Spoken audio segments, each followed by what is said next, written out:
Hello, welcome to the Novice Cast. Today I have Jha-Neane Sapphire with us. Hello. She is here to tell us all about being a geek artist, what it's like out in the art community, going to cons, representing herself and all of her artwork. So let's jump right in. So my first question for you was, on your Patreon it said you have been an artist for about a decade now. Was becoming an artist always your plan, or did you have other aspirations? Okay. Originally, I actually at a very young age, I knew exactly what I wanted to do. I wanted to do art, but I also wanted to go into the medical field. I still have a love for science. I'm still trying to go into the medical field as well, but I spent a large quantity of time dedicating to my art. So, originally, let's see, I was in the sciences. I was more intrigued by microbiology, if anything. And then as things went on, as far as going through school and then getting out of school and trying to find a job in that profession, which is very, very difficult, and medical school, I started pertaining more to my art. It seemed to me it was a lot easier to get into and just spend my time and just, it's really hard to describe. No, I know.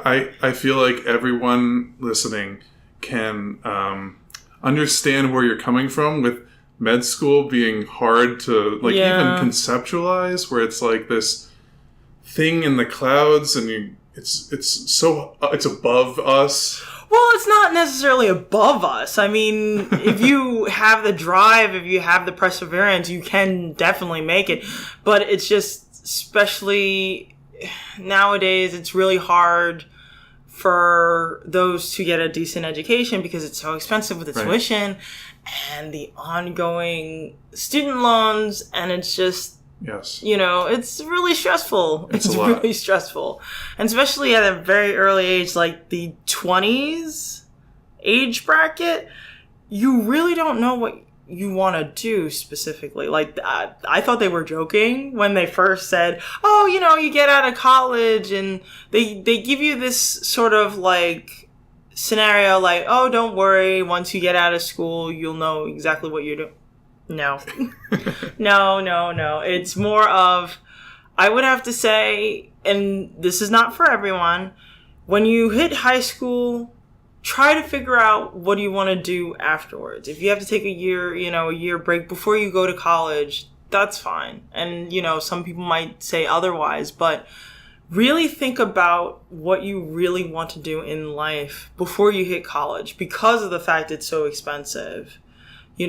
Some people don't know what they want to do. They want to see the world before that time. You see, that actually brings me to my next question. The whole idea of direction and knowing what you want to do. It's what got you interested in being an animator or an illustrator? Well, it was mainly from my father. My father comes from a background where you have a lot of creative people. My grandfather did artwork in recreation. My grandmother was a master seamstress, and she would draw out all her patterns. She was so skilled that you didn't have to actually show her a pattern. She could just think about it in her head, draw the pattern on you through a paper bag or something like that, and then from there she just went to her sewing machine and she'll make the full-on dress. And then, of course, my father, he wanted to be an architect.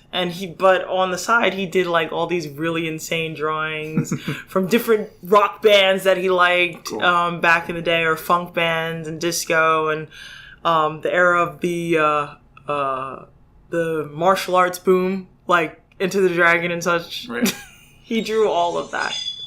So I got most of the art capabilities from his side of the family, and then it sort of snowballed into my love for comic books, my love for anime. My parents were cool. Yeah. What is it? They had a Nintendo when I was little, so I would play Star Fox and Mario, and my father would read he loved the mythology stories. So he likes Greek mythology, and especially Norse mythology. Like, Thor is like his favorite Norse god, and he would read the Marvel version of Thor, and he would read me stories. So, you know, instead of like I did get a chance to do the fairy tales. My mom read the fairy tales. So my mom read the fairy tales and, you know, Alice in Wonderland, which is my personal favorite book. My father would read all the comic books like X-Men and Spider-Man and Thor. He would read me tons and tons of Thor.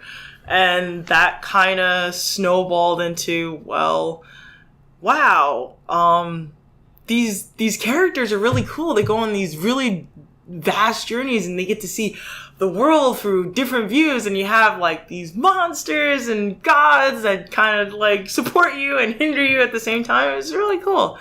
And then after the comic book and fantasy rush, I would have to say, then came the anime. It started with video games. I think the first one was Final Fantasy VII. So it's a staple. Yes. Everyone knows it. Everyone's played it at least once. They got up to the frog part and then they quit, but at least they played it. Yes. Right. I played it with my cousins. Mm-hmm. They would my cousins, they would come over every break, every summer break, every Christmas break, Easter. And we would like play video games for hours on end, like all day long. And we would play Star Fox, we would play Mario. They brought their Genesis over to the house and we would play Sonic. And then the PlayStation came into the picture and we played Final Fantasy VII. And just the graphics in itself, kind of sort of like a gateway drug to to the anime. And they watched Dragon Ball Z. Yeah. Which was like early in the morning. My favorite show, by the way. What? Oh, Dragon Ball Z? Yes. Oh, the Dragon Ball Z was a classic. Oh my goodness. So good. And then the Toonami hit the mainstream in America, and that was it. Not only did it hit, but it hit hard. Like, yes. It was almost like we were waiting for it to arrive. Right. Yeah. And my mom would tell me stories about Speed Racer and Voltron when she used to watch the old black and white version, Gigantor and the old Speed Racer, and my father would watch The Eighth Man and Astro Boy. So they would tell me about that. I saw Voltron, but with the lions and full on color, and Speed Racer when it was Cartoon Network, and they had the cool stuff like the Super Chunk, which is like the Saturday marathon block of your favorite series or what have you, and the Hanna-Barbera cartoons. So between that era and then the Toonami boom, Sailor Moon was big. Sailor Moon was my thing, was my favorite. And that got me into drawing. Can I ask you? Yes. Who is your favorite sailor? Not, if you want to say the inner Sailor Scouts, I would have to say Mercury. Okay. Between Mercury and Jupiter, because Mercury spoke to my, my very intellectual side. You know, loving the sciences and loving math and what have you. And then blue hair was cool. Yes, and then Jupiter, I was a tomboy. I like sports. I played basketball for 4 years and a year or so of volleyball. So Jupiter and Mercury were my two favorite. And then when they introduced the outer Sailor Scouts, I more resonated with the black sheep of the family, Sailor Saturn, to all those Sailor Saturn fans. Woohoo. So I resonated with her and Sailor Pluto a lot. So I didn't care for Uranus and Neptune, and for my own personal reasons for it, but you know. But yeah, Saturn and Pluto were my all-time fave. So my style and my interest in anime, I would have to say the two huge influences would be Sailor Moon, and on the video game genre would be Darkstalkers or Night Warriors in Japan. Some people might know it as the Vampire Savior series. So those two combined with one another, it was a wrap from there. it was a wrap. So, and here I am.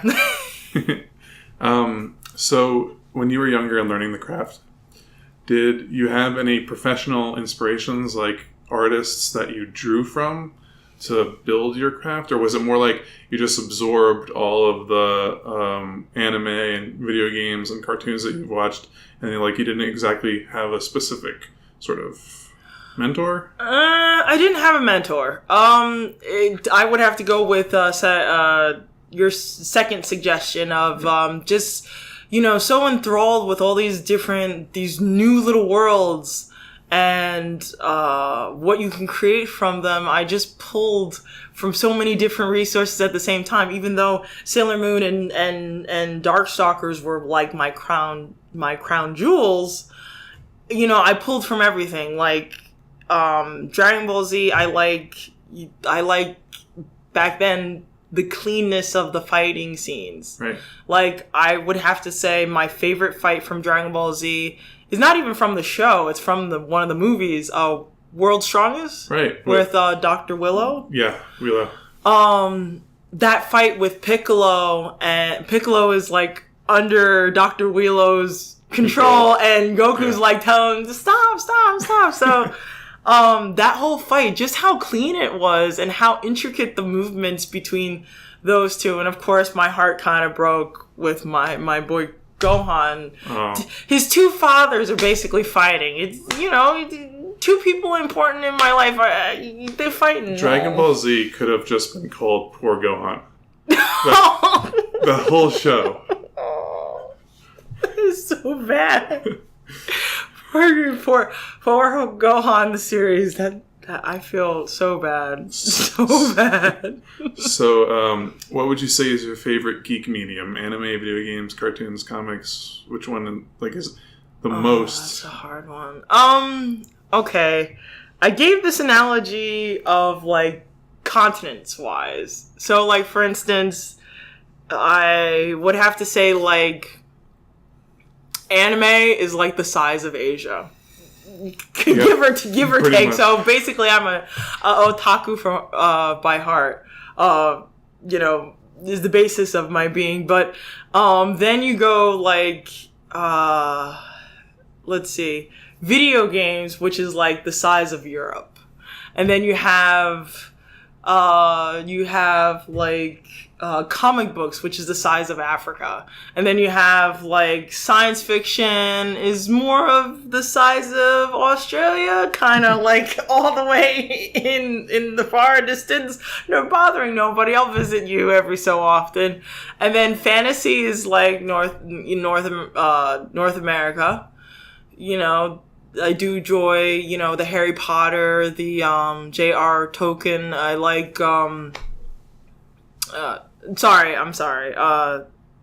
Tolkien, which is Lord of the Rings. I don't want everybody to you said it wrong. Oh my god. No.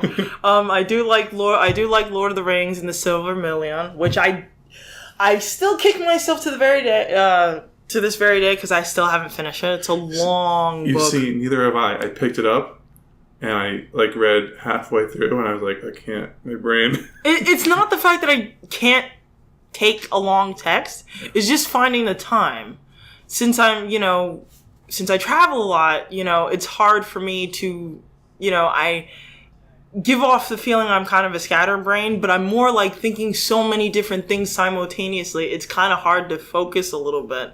So, I would like to eventually come back to the Silver Million and finish it. So so Lord of the Rings and Harry Potter and Game of Thrones and there's there's another fantasy book that I do like and I didn't get a chance to finish. I guess you would consider it more dark fantasy because it's going into supernatural territory, which would be basically South America, the size of South America. Because if anything, I do like my supernatural stuff. I love, since I grew up with the mythology portions of it, I do like, mainly vampires. Vampires are like my big, like Castlevania, Hellsing. I can go originals, Vampire Diaries. What is it? There's like just a long laundry list of like dark fantasies dwelling in just the vampire community. It's just like I just really like them all, and it's just there's so many of them. I'm drawing a blank here. Sorry about that. No, it's totally okay. So in essence, what you're saying is you can't really pick a favorite. Yeah, they've each got their own things that make them attractive to you, and yeah, pretty much. But I will say that I visit the anime a lot more than all the others. But I can't deny all the other aspects because it just makes up who I am. They're important. Mm-hmm. So, I used to go on DeviantArt when I was younger. Okay. You have an account there. Yes. What is the community like now, and how has it helped or hurt your process? Oh my goodness, it has changed. Oh, so much. Yeah. To all those people out there that are saying, God, I am so old right now. That is how I feel with DeviantArt. I don't really spend as much time as on DeviantArt as much as I used to, but I definitely can say it has changed a lot. It used to be a place of just putting your stuff out there. I'm not saying it's bad. It's not bad. It's just different from what it was. And frankly, it was sort of like, what's a good explanation for it? It's more like the Wild West. Right. You know, and when now it's been tamed and it's not right, the same. It's not the same. So, or back in the industrial age, where they would visit all these different places, India, Asia, Africa, and they would go on these wild safaris. And explore and find something new. Right, exactly. Now it's not like that anymore. If anything, it's trying to mimic other social medias, if anything. It's more like Tumblr with a hint of Facebook, with a hint of Instagram sewn in to make it appealing. It tried to evolve. Right. Or adapt. It tried to evolve. And it's more of trying to get, it's more like there is not too many diversity in it. It's more like it's very saturated. Uniform. Right. People figured out what gets them the most likes, so they draw this way. And right, exactly. So, I mean, it's good because, well, hey, I like anime and I like otaku and I like, I'm an otaku and, I like my quick fixes like, like everybody else. But there are times where it's like, okay, I need a breather and want something entirely different. Right. And you go to Tumblr for that now. Yeah. Yeah. What is your favorite online artist community? Ooh, that's a toughie. Because they're, online artist community. Well, explain a little bit further. What do you mean? Like communities where you can post your art and then you get feedback, or you can build a community around your artwork. Like, what's your favorite place online to be able to do that? Because it's not DeviantArt anymore. It's something else. Well, yeah, that's true. It's really hard to say because each of them have their own respectable flavor. It's like Tumblr is more like they don't necessarily give you feedback as much. I don't see a lot of comments being posted. There's a lot of favorites and likes, and then you repost it or share it with your friends. And then Twitter, you can put a little bit of a comment in there, but you're limited to give a full-length analysis of your piece. What, you have to do it like in 140 characters. Yeah, so sometimes pictures they're not kidding when they say pictures are worth a thousand words. Thank you. So putting it in such a small amount, it's kind of hard to give a full-on proper analysis if you're a reviewer or appreciate art like so. And then Facebook, I feel I get more feedback from that area a lot more. Yeah, I'm actually a moderator on something called Indie Game Development Feedback. Okay. Which is like this 20,000 member group where we give feedback to indie game developers. And I've heard from people involved in that group that there are like 4 or 5 groups just like us. Mm-hmm. And then from people who are in other interest areas like writing fiction or doing comic books or doing illustrations, and there's like 20 communities for all of those. Mm-hmm. So yeah, Facebook has been kind to me, and I hope it's been kind to you. Yeah, it's getting there. It's a slow turn, right? Because it's like, now that I can actually converse with more people in groups, I'm actually in quite a few groups.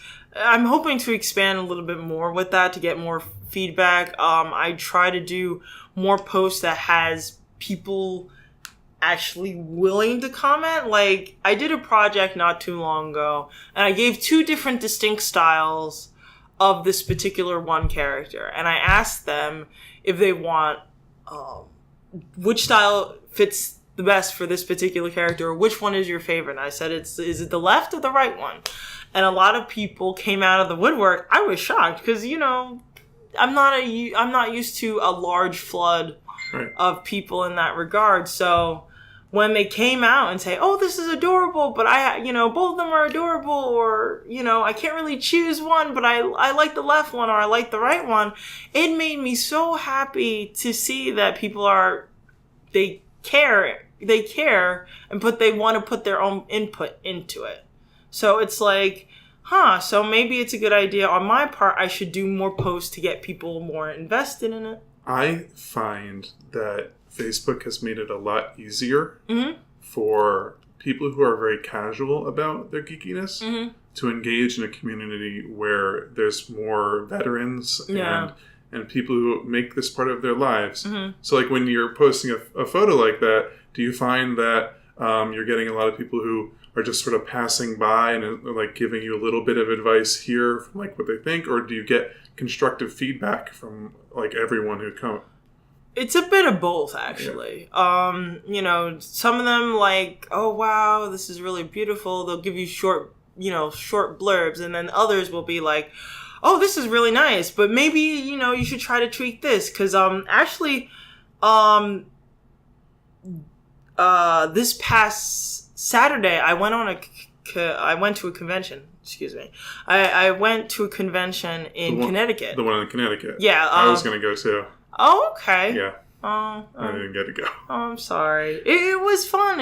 Small time convention. It was my first time at this con. So what was it called? Lock City Anime and Comic Con. Cool. So they're trying to bridge the gap between the two, and we don't hear too much about other conventions except for the big time Kineticon that happened, I think, the week prior. Unfortunately, I didn't get to go to that one, even though since 2013, I've always gone to that one. It's one of those cons that are very important to me. Yeah, I went to this particular convention, and my friend was with me, and she did a couple of suggestions, and I changed my whole entire display unit.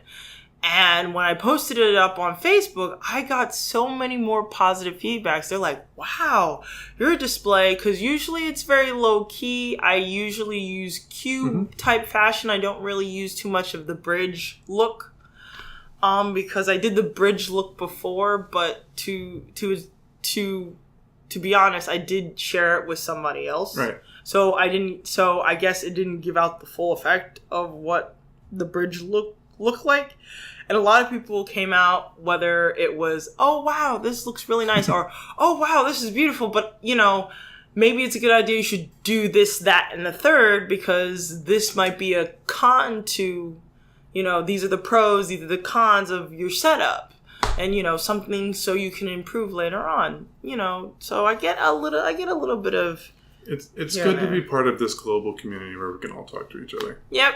So, what is your favorite type of art to do for commissions?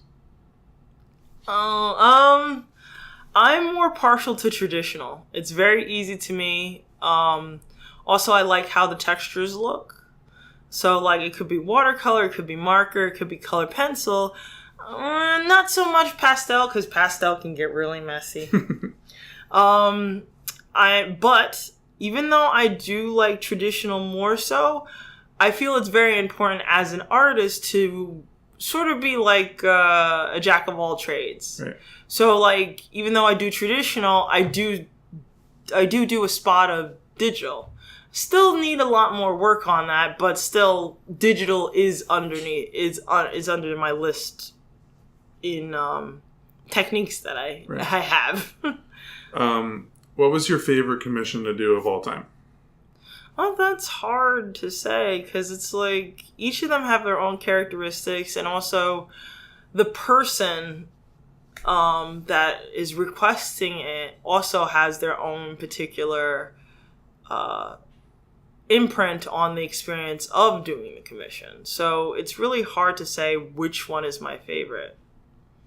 It's because there's a little bit of yourself in all of them, right? Yeah, that's true, but also you're sharing that space with the other person. Right. And it could be, there are times where it could go smoothly, and there are times where it's sort of like a little bit of friction here and there. So it's kind of hard with that of which commission is my favorite, because all of them are a different flavor, and I respect them all. Can you tell me about the twin sapphires? Oh, so you're asking about my darling OCs, huh? Yes, I am. So they are. There's a lot to talk about them, but to keep it more brief, they are a part of the manga that I'm doing on my Patreon page. I would recommend everybody who are curious about these two would pay a visit. Jha-Neane's Patreon will be in the description of this video, so if you want to go visit that page and check out the Twin Sapphires and consider becoming a patron, that would be awesome. So I can there's a lot that I can say, but I don't want to reveal too much, because then who are they? What do they do? To be honest, they're two twin sisters that are they are from a completely different arena than what we know, and they are trying to grow and claim their birthright. That's pretty much as clean as I can state about them. Okay. As for how I came up with them, I can tell you all about that. Okay. At that time, I was, well, like all geeks, I'm not trying to assume or anything, but we geeks do get a lot of heat when we were younger. We got a lot. We were not of the in crowd, so to speak. New York Comic Con hadn't become what it is. Oh no, I can tell you stories about. I kid you not. I am a 13-year veteran at that convention. Yeah. I remember when it was just one floor of the Jacob Javits Center. Excuse my phone. That's my little Sailor Moon ringtone going on. But I can tell you, I kid you not, I'm a 13-year veteran at that convention. Mm-hmm. I've been going to that convention since middle school. I remember when it was just only one floor at the Jacob Javits Center, and now it's completely overtaken in a couple of blocks. They're selling 200,000 tickets. Oh man, that's crazy. But but going back to the main question, yes. New York Comic Con wasn't a thing, so technically, unfortunately, we geeks had to sort of like fend for ourselves and kind of make our safe havens, or we had to make our own slice of heaven, our own sanctuary within ourselves in a way. And since I didn't really have a lot of friends during grade school, I spent most of my time playing video games like Darkstalkers and Sailor Moon. And also at that time, my family was just, we were expecting my two twin siblings. I have two younger twin siblings. And from between the mixture of feeling lonely and kind of finding solace in these multiple fantasy worlds, and then my two younger sisters on the way, I was like, well, this is interesting. And I noticed I definitely want to contribute to the anime community, but what can I do to kind of bridge the gap a bit? And sort of like they became I know this might sound weird. No, go for it. But no judgment zone here. Sort of like you have invisible friends or what have you, or like imaginary friends or your imaginary world or what have you. And sort of like they were the pinnacle of that. Right. And I guess you could say through my process, they grew and grew as I got older and how I perceived the world. So the basis of the foundation was basically from my younger twin sisters. That's where you got the idea for the right. twins. And then as I grew up and learned about more of the human condition and, how characters are not necessarily one-dimensional, there isn't a black or white line of good and evil. It's like a mixture of different things. You have gray areas everywhere. That I thought these two could resonate with how I feel and how I interpret the world, right. And kind of stuck with me. If you want to, there's other things that are attached to it, but of course, like I said, I can't necessarily say too much. You have an Etsy store called the Sapphire Shop. What has your experience been on Etsy? It's definitely a different animal, trying different things of what works, what doesn't work, because you could be the type, as any artist could be, creating all these fabulous different things, but it helps me understand economics a little bit more. Supply and demand? Yeah, the basic supply and demand, and what is considered to be useful. Like, for instance, it's nice to have posters, it's nice to have prints, but what are you planning to do with them besides hang them up in your room? Versus, like, say, a keychain where you can have, it prevents your keys from getting lost. Or stickers, you like putting it on your laptop, or you like to put it, God knows where. That actually segues into my next question. What's your best-selling item on Etsy? I would have to say thus far is my Hero Academia stickers. I just came out with those. If you're making anything My Hero Academia right now, you're doing well. It's actually my first time, and I have to say I love that the anime is just so wonderful. Good. But it's really good. But it's just the only thing that I would have to say that is a problem. Avoiding spoilers like the plague is not easy. It's impossible. Well, I wouldn't say it's impossible. Literally 5 minutes after it's uploaded online, there's memes all over the internet. And I'm like, dude, don't you have any, respect? There's some people who have common decency. See, yeah, sometimes I have to hide away off of Facebook, which is really hard because some people have questions. After I put up those photos on my Facebook page regarding the convention I just did. There were a couple of people who were asking me questions and wanted to become friends and just exchanging information and learning how to develop yourself more so as an artist. So it's like I go there to learn, but here I am when I find time to watch anime. It's like it's already gone. It's really ruined. It's not ruined. Luckily, I haven't run into anything that's prominent that would spoil My Hero Academia. Mind you, I'm 2 episodes behind. But yeah, there's nothing. Luckily, I haven't run into anything. And for all those who likes to prank and troll out there, don't put anything on my feed, okay? I will find out where you live. No, I'm just joking. Never mind. We will call Facebook security on you. Let's see. Okay, so you not only draw safer work illustrations, but also things more adult. not safe for work. What is it like for you to draw not safe for work submissions for clients? They're not as scary as everybody might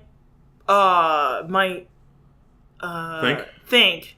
Because at a very young age, I and still to a certain extent, there's still certain rules and regulations that I don't fully understand. I will kid you not. Okay. The way my friends, and I'm talking about all of my friends, right, perceive me as an individual, I'm that anime girl who is either a side character or the main character who's very, I guess, sheltered. Right. And I don't know some of the rules and regulations regarding... I'm very literal. Right. So certain things like innuendos, to this very day, I kid you not, there's certain things that I don't understand. And I'm like, how did I not notice this beforehand?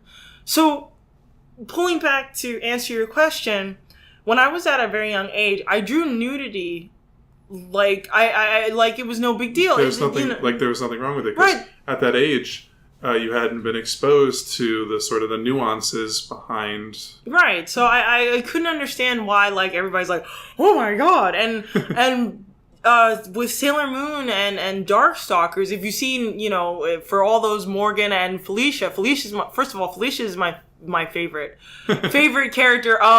If anything, I'm a proud Leo. She's my inner spirit. I love her.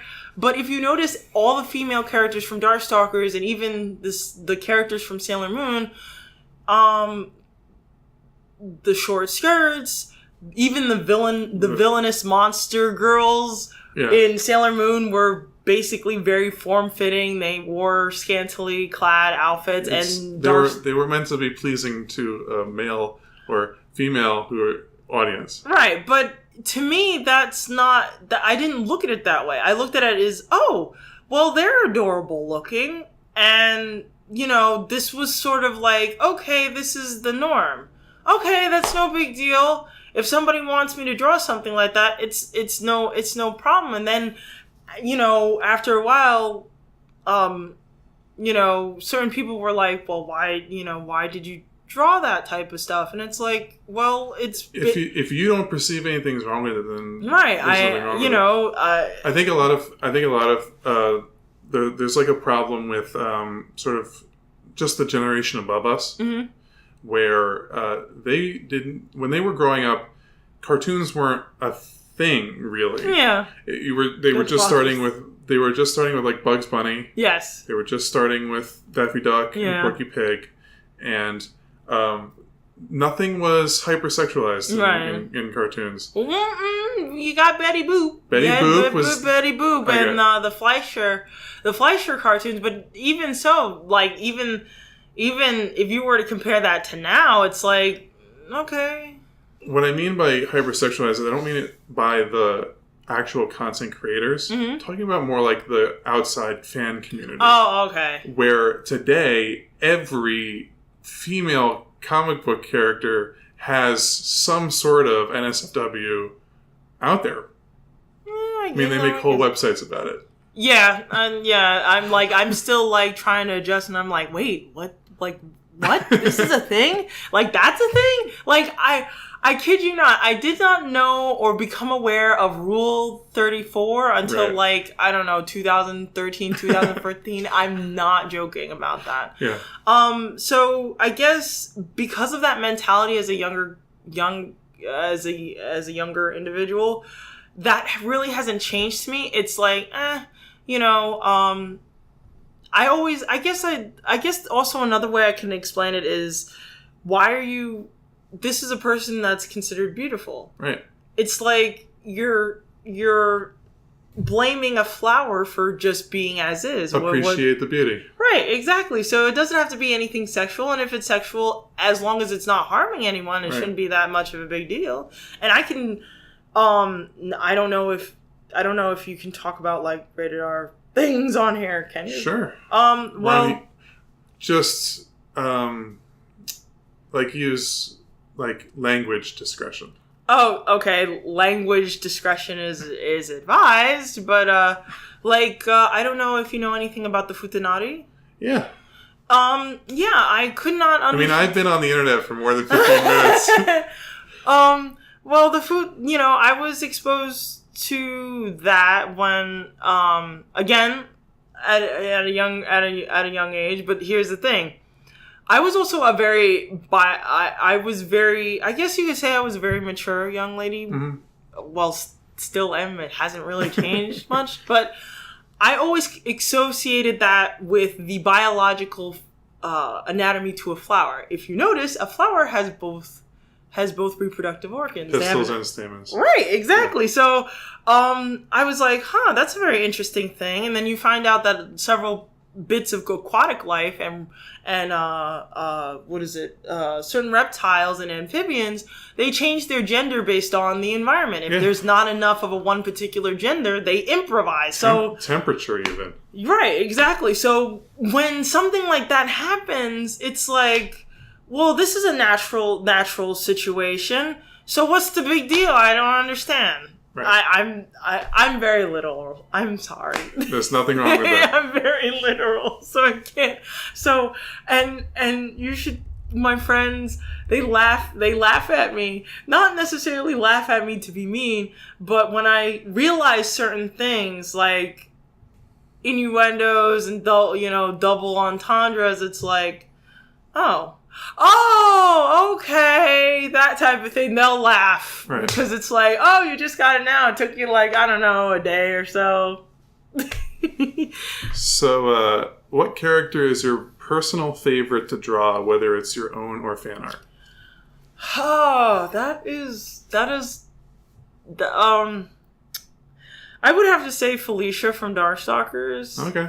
Or any cat-like being. If anybody knows me personally, or they've seen most of my site, or even played D&D with me, a lot of Nekos. Yes, a lot of Nekos, Kira Nekos, Bake Nekos, Monarchy Nekos, tons and tons and tons of Neko feline characters. Actually, what is it? I was in a writing group and they decided to do something for My Hero Academia, just something short and what have you, and I came up with this cute little OC that had a quirk who was, her name was like Lila Lee Chimera.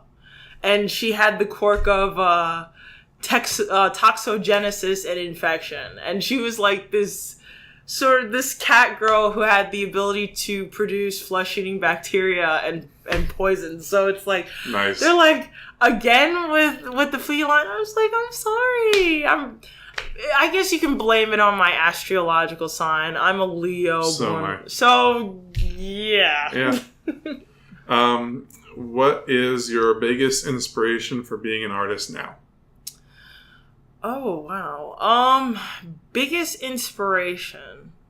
That's something that I really have to think about, because there's so many people in my life that I do look up to in the sense of art, especially, like, for instance, I do love Stan Lee, because Stan Lee, he created such a wonderful universe, and all the people that worked under him with all the writing, and Jack Kirby with bringing it to life. So that whole entire Marvel team, that was a huge influence on me. And then you have several other artists like what is it? Oh God, I'm going to basically butcher the name. I am so sorry, everybody. Miyazaki. I really love his stuff, because the worlds are so out there. Like, Spirit Away, it brought me back to when my mom used to read Alice in Wonderland. Right. And I really, really love that book. It definitely had that vibe. Yeah, so, Spirit Away is my favorite anime movie done by him. Also, Princess Mononoke. Right. Not only the fact that was a universe completely unique and goes back to my love for mythologies, but it reminded me of a time where me and my siblings will watch it. And they were small. They didn't know really what was going on. But they really like the wolves. They like the giant. They like the wolf goddess Moro. So, so they really liked Princess Mononoke when we were kids. So, okay, I have another question. Sure. Where do you see yourself with your art in 5 years? You said you're making a manga. Yeah. Is that like where you're going? Yes, that is exactly where I'm going. At this point in time, yes, I will continue doing fan art. I would like to slowly pull back with the commissions and actually make a universe similar to Miyazaki and Stan Lee. Just the vastness of different places and all these different heroes, and I want to be as big, as big as they are. I want to be up there with them, and it's like, No, those are great aspirations. And also, besides on just an artist point of view and from a business point of view, I would like to give other artists a chance. So I would eventually like to have a business where I can pull other artists like myself into where they can create and feel comfortable to creating their own universes. So it's no longer just, if they want to share it with people, it's okay. It's not estranged to anyone. The collaborative. Right, experience. exactly. One thing, I would say the one con about being, one of the few cons that is being an artist, I noticed there's a lot of competitive mentality. Especially in the local scene. Because, I've noticed that too. Because you're going to these small cons, and you are competing because you know that the person walking around those booths has like $15 to spend this weekend, and you have got to be one of those. But for the bigger guys, it's more of a business, like you were saying. It's more of like, all right, great. This is the market share we're looking for. How do we get there? What do we have to do to acquire assets? It's a very different ballgame than what someone's doing at the local level. But what I love about, first of all, I have, these two individuals that I've been working with as of late. They've been teaching me a little bit more of the con scene, how to handle that.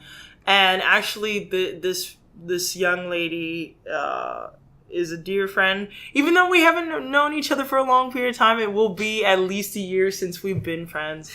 But she taught me, she kind of pulled me out of that and said, hey, it's okay to formulate allies. You don't have to be at each other's throat. It's terrible that it can be toxic to have just a full-on competition type scenario with your fellow artist, because then sort of like going back to the lone wolf scenario. If anybody knows anything about psychology of the lone wolf and how is it can be beneficial for a time, but for that one moment, but for the long haul, the long haul, you're not going to get that far. It's isolating and it's unsustainable.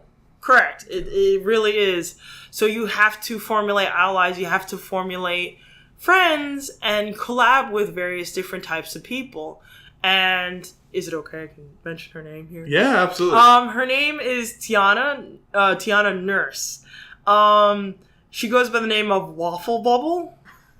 I know. We're going to put that in the description too, because that's a crazy name. It's a very unusual name, but no, she is a wonderful young lady. Actually, I was supposed to work with her this past weekend, but unfortunately things got a little hectic. But she's sort of been my mentor for my art in the business sense. Right. And she helped me out on a lot of occasions. She saved my bacon on several occasions in a very short amount of time. So if you are in the local area, the Westchester, Rockland, Connecticut, New Jersey, slightly upstate New York area, and you would like to collaborate, Jha-Neane is always looking for more people to collaborate with. Yeah. So I have... If you could... I was going to ask you, if you could do anything with your art, what would it be? But you said that you want to make a manga. Yeah, I want to do a manga, but also I want to do an anime. Right. Eventually it's kind of like go hand in hand. The natural evolution. Yeah, right. You're going to do a manga, you're going to eventually do an anime and what have you. So, I would definitely... It would become full circle. This kid who didn't have any place to go, who didn't have a lot of friends, and sort of was inspired by the world of fantasy and Japanese culture and sci-fi and supernatural culture, is just to actually grow up to make an anime manga. It would just come full circle, and I would be like totally the most happiest camper ever. Okay, so I have 2 last questions. Okay. We have been at this for quite a while. So. Okay, so I'm sorry if I'm taking up too much. No, it's not that. It's I don't want to keep you all day. I told you I'm here all day. It's nice to talk. It's nice to talk to people. It's nice to talk to people. Well, it's nice to talk to you too.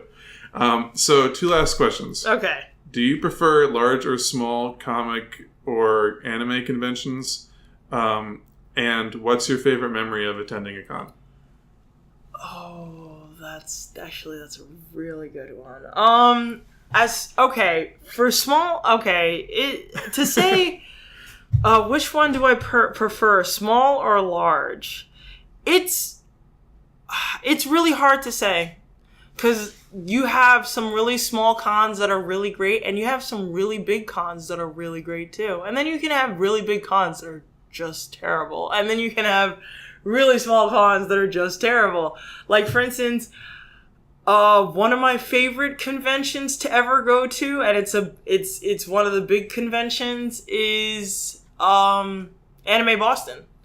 Anime Boston is one of the greatest cons, and I'm saying this not only as an attendee, but I also work at Anime Boston as well. The people that I worked with, they're so nice. They're willing to work with you. We all bounded by the love of anime, and we laugh.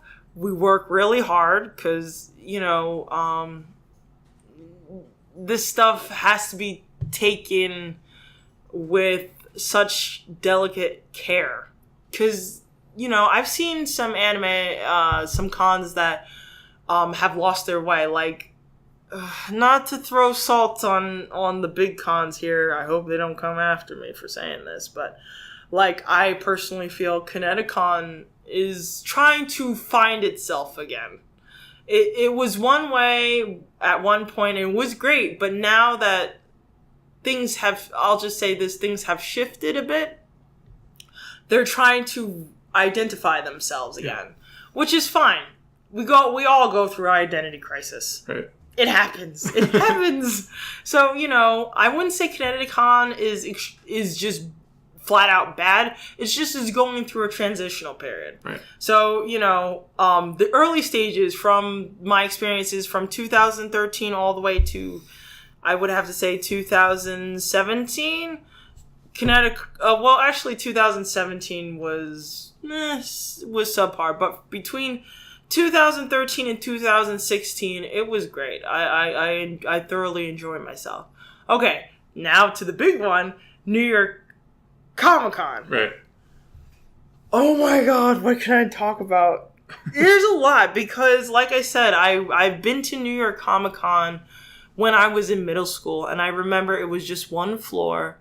It had a couple of exhibits, they had a couple of autographs, not a lot of cosplay. Cosplay wasn't really a thing. It was just people coming by, and it was just like a one section of New York Comic-Con. The Jacob Javits Center.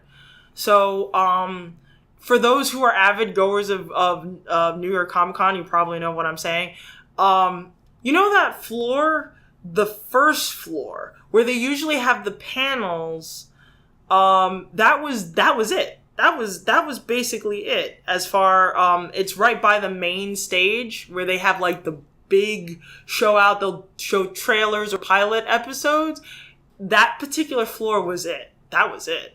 And then as they went on, it started to slowly take up like maybe a quarter, then half of the Jacob Javits, and then you had Anime Festival, and that was a thing for a small amount of time because it's back.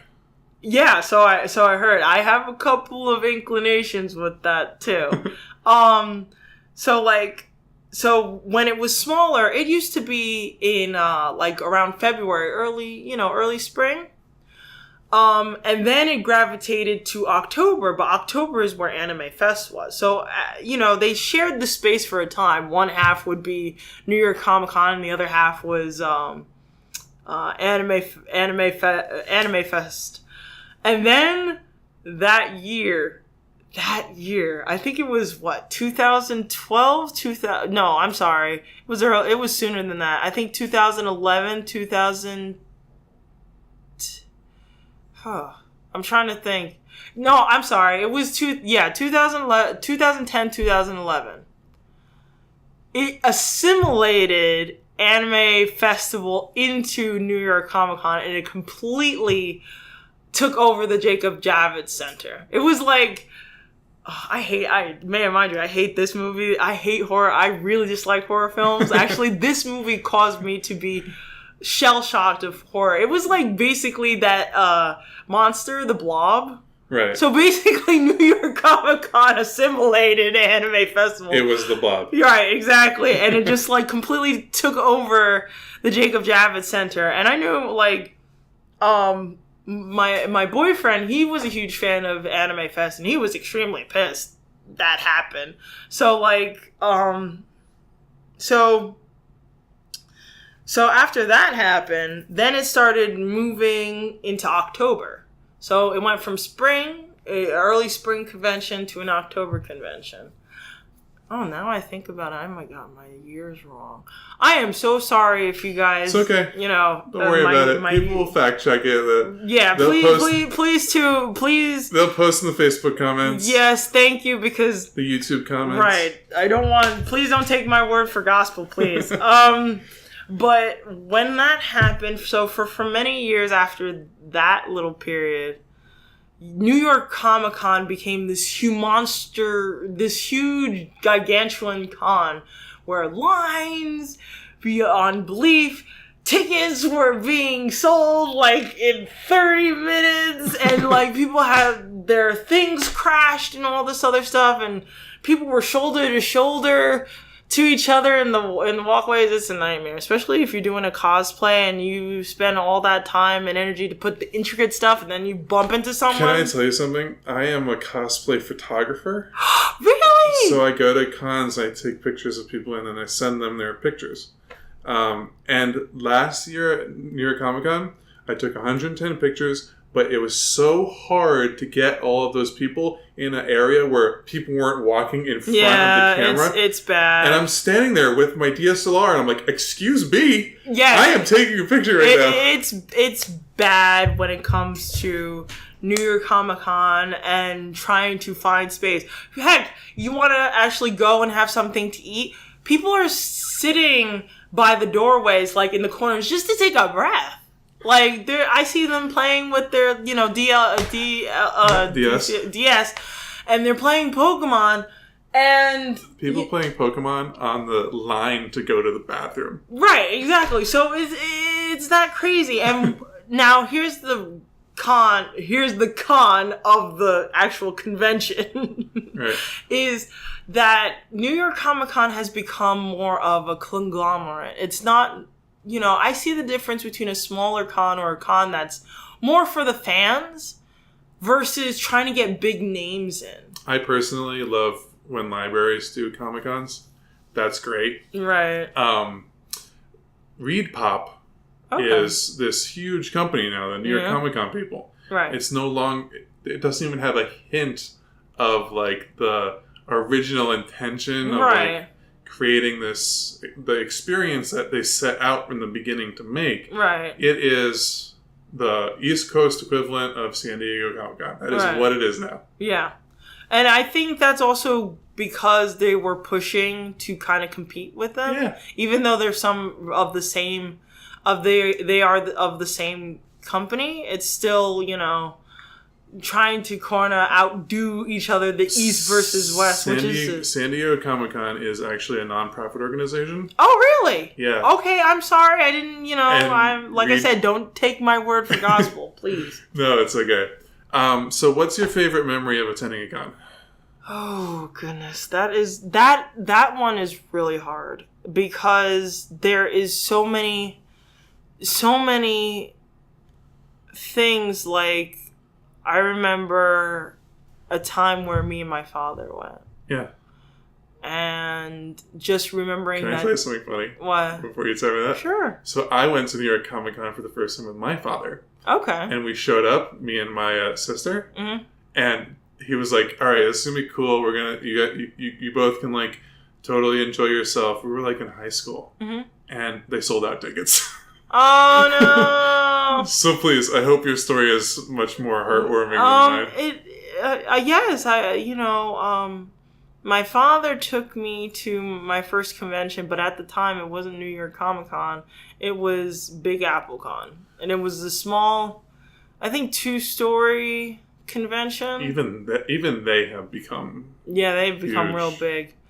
They sell out faster than New York Comic Con now because of the fan verification for New York Comic Con. Sorry, I keep interrupting. No, it's fine.